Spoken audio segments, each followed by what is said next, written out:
Magkaibigan ang dalawang mayamang pamilya pero hindi nila alam ang pangalan ng isa't isa.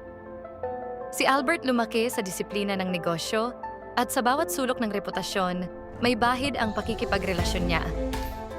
Papalit-palit ang pinipiling kasama, kaya ang galit ng magulang niya ay tahimik na humahalimuyak sa kanilang sala. Si Christine naman, bumibilis ang oras para sa pag-aaral at pagiging responsable. Nang bata pa siya, nang ibang bansa ang pamilya nila, kaya nabura ang pagkakataong magkakilala. Pagbalik sa Pilipinas, doon siya muling hinahanap, hindi ng tadhana, kundi ng pangako. Naglapit ang mga magulang ni Albert sa magulang ni Christine at sinabing oras na para sa kasunduan. Sa isip ni Christine, may bigat ang oo, pero handa siyang ipagdasal.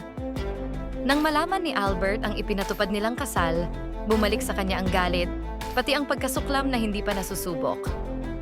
Sa bawat salitang sasabihin niya, gusto niyang umatras, pero hindi niya magawang masakta ng isang taong hindi naman niya kilala.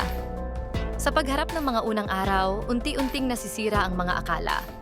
Natutuhan niyang ang pag-ibig, hindi laging nagsisimula sa atraksyon, minsan nagsisimula sa paghingi ng tawad at pag-aaral na manatili.